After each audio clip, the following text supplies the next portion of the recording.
প্রথম অভিযোগ তো আমার হয়েছে x sports minister Arup Biswas, তারপরে ওনারই রিলেটিভ জুই বিশ্বাস এবং আরও কিছু আমলা প্লাস পুলিশের এগেনস্টে যেহেতু কেস, তখনকার এক্স ডিজি মানে এখনকার এক্স ডিজি রাজীব কুমারের এগেনস্টও রেখেছি আমরা। প্রথম তো মাঠে ইন্ট্রুশনের জন্য আমরা দিয়েছি। সেকেন্ডলি যে উনি যে গায়ে জড়ি করে আমার থেকে 20-22 হাজার টাকা 22,000 টিকিট নিয়েছিলেন, আমার মনে হয় উনি সেই টিকিটগুলো হয়তো কোথাও বিক্রি করেছেন, এটাও আমার মনে হয়। প্লাস আরও উনি আমাকে অনেক 5-10 হাজার টিকিটের জন্য আমাকে হুমকি দিয়েছিলেন, শুধু টিকিটের জন্য না, প্লাস অ্যাক্সেস কার্ডের জন্য আমাকে হুমকি দিয়েছিলেন স্পোর্টস মিনিস্টার অরূপ বিশ্বাস। এবং জুই বিশ্বাসও ইনডাইরেক্টলি আমাকে হুমকি দেওয়া হয়েছিল যে ওনাকে অ্যাক্সেস দিতে হবে। তো আমি সেটা রাজি হইনি বলে উনি লাস্টে মন্ত্রীর ইনফ্লুয়েন্স খাটিয়ে উনি মাঠে ঢুকেছিলেন। আপনারা এটা জানবেন, জুই বিশ্বাস এবং ওনার জুই বিশ্বাসের অ্যাক্সেস কার্ড মাঠে ছিল না, উনি ঢুকে শুধু মাঠে ঢোকেননি, উনি ফটোও তুলেছেন।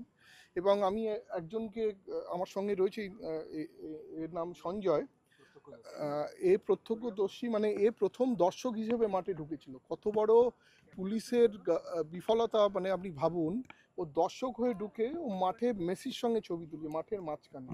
তার মানে বোঝা যাচ্ছে একটা জেড প্লাস আর জেড ক্যাটেগরি সিকিউরিটিতে একটা দর্শক সে মাঠে ঢুকে গিয়ে মেসির সঙ্গে ছবি তুলেছে। ওর মতন কম করে 150-200 লোক এরম মাঠে ঢুকেছে। ও বলছে প্রত্যক্ষদর্শী, ও নিজেই দেখেছে যে এরম করে মাঠে ঢুকেছে।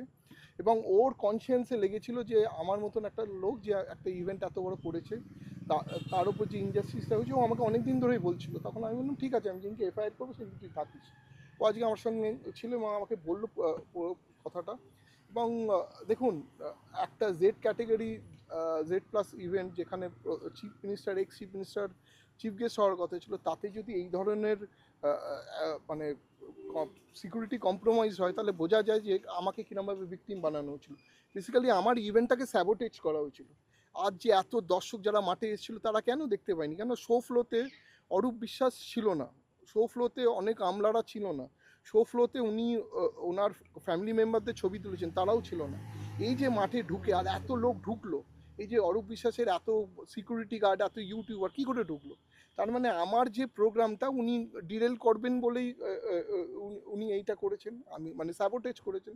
এবং পুলিশ, যেখানে আমি ডিজিকে 4 দিন আগে ইভেন্টের গিয়ে আলাদা করে বলে দিয়েছিলাম যে মাঠে লোক ঢোকবার চান্স আছে, সিপিকে বলেছি, জয়েন্ট সিপিকে বলেছিলাম, ওনারা তার মানে মন দেননি। কেন, আমি যখন ওনাকে অ্যাক্সেস কার্ড দেওয়া বন্ধ করেছিলাম, উনি তারপরে আমাকে হুমকি দিয়েছিলেন মাঠটা আমার, আমি দেখে নেব।